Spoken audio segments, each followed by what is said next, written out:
introduction video to the material we will cover in week 1 of the course. In this section, we will explore some tools for mathematical modeling.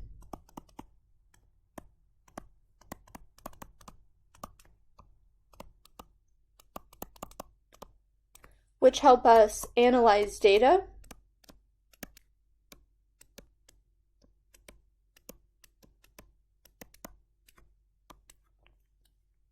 identify trends,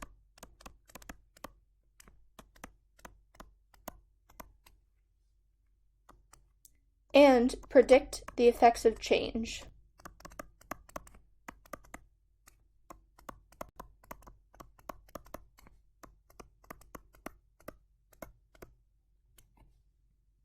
In particular, in this section, we will be looking at linear models.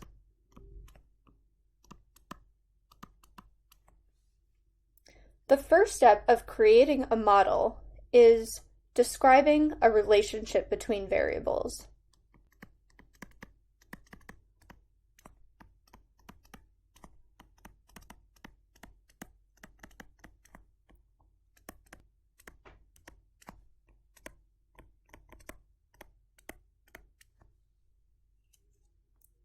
Some ways to do this include using a table of values,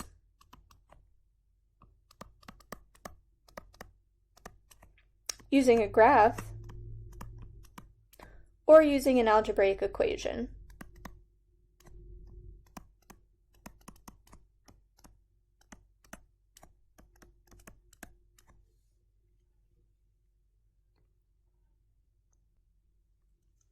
A function is a special type of relationship between variables that in particular allows us to predict values of one variable from the values of a related variable.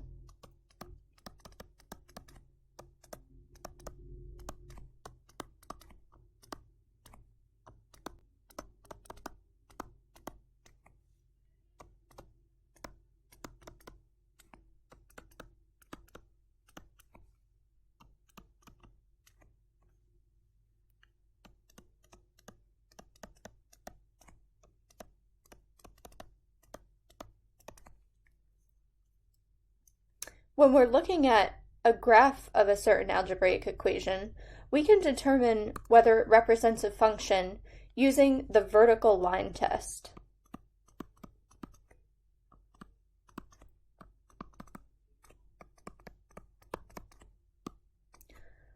The vertical line test says that a graph represents a function if at any point that you draw a vertical line, it intersects the graph in at most one point. Let's look at some examples. If I draw this graph,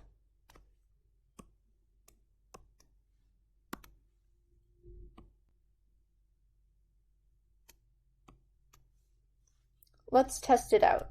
If I draw a vertical line at any point, it intersects the graph in at most one point. So, in fact, this graph represents a function. On the other hand, let's look at this example. Whoops.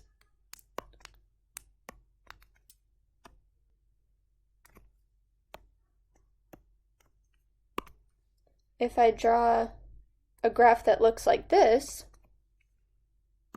let's try the vertical line test. If I draw a vertical line here, indeed it intersects the graph at only one point. But if I draw a vertical line here, it intersects at 2 points. So this is not a function.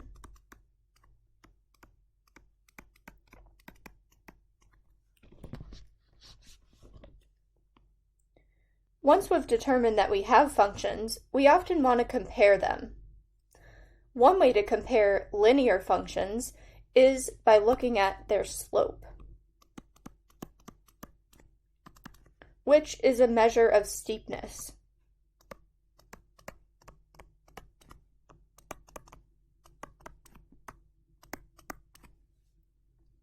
Slope is a ratio, and when we're looking at a graph, it represents the change in the y-coordinate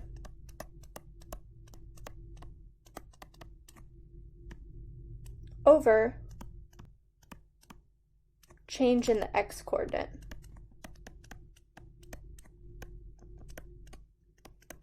And we often abbreviate this as change in y over change in x.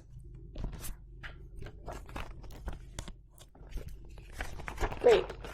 Now that we know how we can compare functions, let's talk about how we write them algebraically. There are three main ways to represent a linear function that we'll talk about. First, we can talk about what's known as general or standard form.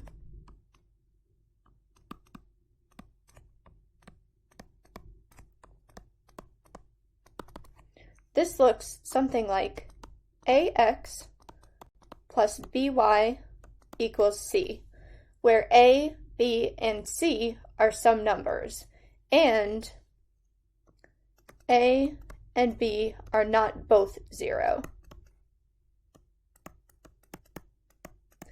This means that one of them could be 0, but if it is, then the other one cannot be. So this is the first form of a linear function that we'll talk about. Next, we have what's known as slope-intercept form.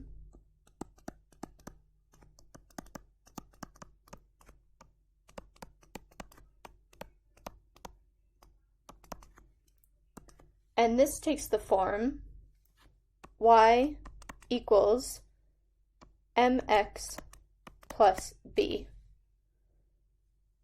where b is the starting value of the function. We often use this wording when we're talking about a model. On a graph, it's also the y-intercept. And m is the rate of change.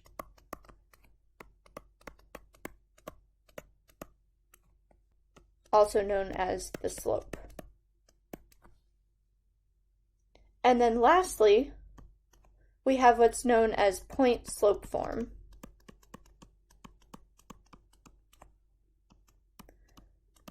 This is useful when we know some point that happens to be on the line, but we don't know its y-intercept. The form of this is y equals y1 plus m times x minus x1, where x1 comma y1 is a point that the line passes through, or just a point on the line.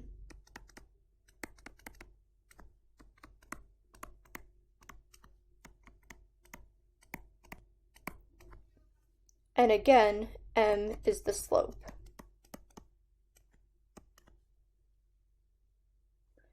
Now that we have a basic overview of this section, you're ready to do the reading in the Yoshiwara text.